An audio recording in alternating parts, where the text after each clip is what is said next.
सभी का। खबरों में आगे बढ़ेंगे। एमपी में अगले साल विधानसभा चुनाव है और चुनाव नजदीक आते ही अब एमपी की राजनीति में कई रंग दिखने शुरू हो चुके हैं।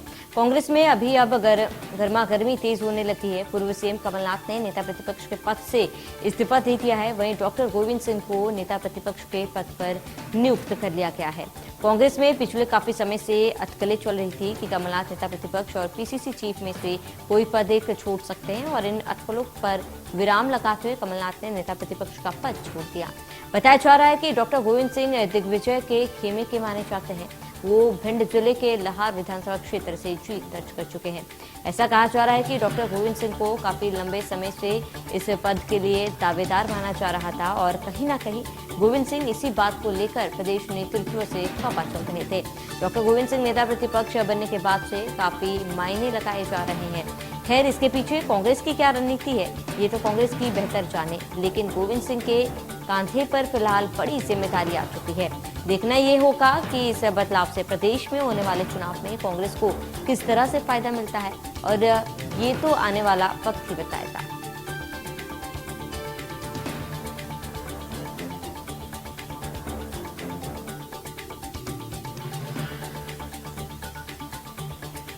एमपी में चुनावी सरगर्मियां तेज हो चुकी है और एमपी कांग्रेस में बदलाव की शुरुआत जो है वो दिखने लगी है। कमलनाथ ने प्रदेश अध्यक्ष के नेता प्रतिपक्ष का पद जो है वो छोड़ दिया और वहीं गोविंद सिंह को ये पदभार मिला है और डॉक्टर गोविंद सिंह अब नए नेता प्रतिपक्ष बनाए गए हैं।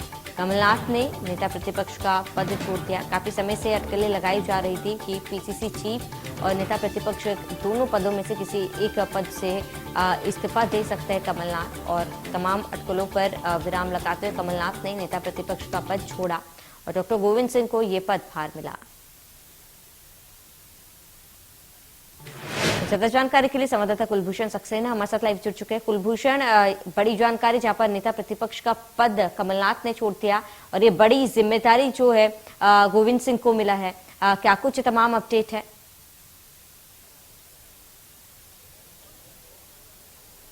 देखिए, अगर गोविंद सिंह की बात की जाए, क्योंकि 2018 के बाद जब ज्योतिरादित्य सिंधिया ने मध्य प्रदेश में सरकार बनी थी कांग्रेस की, 15 साल का वनवास समाप्त हुआ था और ऐसी स्थिति में 1.25 साल बाद ज्योतिरादित्य सिंधिया कांग्रेस पार्टी छोड़ बीजेपी में शामिल हो गए थे।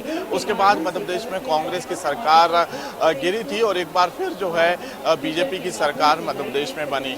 ऐसी स्थिति में ग्वालियर चंबल जो क्षेत्र है वो काफी कमजोर यहाँ पर हो चुका था और लगातार ये मांग उठती नजर आ रही थी कि गोविंद सिंह को बड़ी जिम्मेदारी दे, क्योंकि लगातार वो पार्टी हाईकमान पर भी सवालिया निशान उठाते हुए नजर आ रहे थे और मध्य प्रदेश पर भी संगठन पर सवाल उठाते हुए नजर आ रहे थे। ऐसे में उनकी नाराजगी को कैसे दूर किया जाए, क्योंकि लाहौर सीट से वो लंबे समय से विधायक है। 1990 से लेके लगातार वो 2018 तक विधायक रहे हैं। अगर सदन की बात की जाए तो कांग्रेस के सबसे सीनियर विधायक गोविंद सिंह है। ऐसी स्थिति में कमलनाथ के पास 2 पद थे, एक कांग्रेस प्रदेश अध्यक्ष का और दूसरा नेता प्रतिपक्ष का। तो नेता प्रतिपक्ष के तौर पे कमलनाथ ने जब सोनिया गांधी से मुलाकात की दिल्ली में, एक सप्ताह में दूसरी मुलाकात जो है सोनिया गांधी से थी और एक पद पर कैसे एक नेता की नियुक्ति हो सके, इसी पैटर्न के अनुसार गोविंद सिंह को जो है यहाँ पे सीनियरिटी के हिसाब से नेता प्रतिपक्ष का पद दिया गया। और अब आने वाले समय में जो मध्य प्रदेश के जो पूर्व मंत्री हैं उनकी भी नाराजगी को दूर किया जाएगा। उनके कद के अनुसार उन्हें जो है अलग अलग समितियों में रखा जाएगा। 2023 की तैयारी में कांग्रेस पूरी तरीके से जुट चुकी है। सभी जो है यहाँ पे कसावट की अगर बात की जाए कांग्रेस में, क्योंकि समय समय पर जैसे गुटबाजी सामने आती है और नेताओं की नाराजगी देखने को मिलती है, तो कैसे गुटबाजी को समाप्त किया जाए और नाराजगी को दूर किया जाए।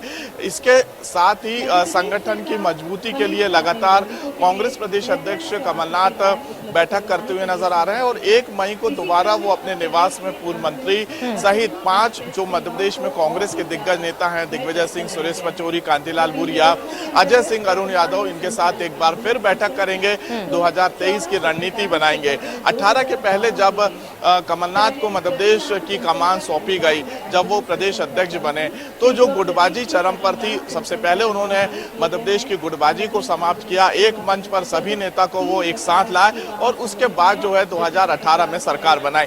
लेकिन उस 1.25 साल बाद जब ज्योतिरादित्य सिंधिया कांग्रेस छोड़ बीजेपी में शामिल होते हैं तो कहीं ना कहीं 1.25 साल की ये सरकार गिरती है और एक बार फिर से बीजेपी की सरकार बनती है।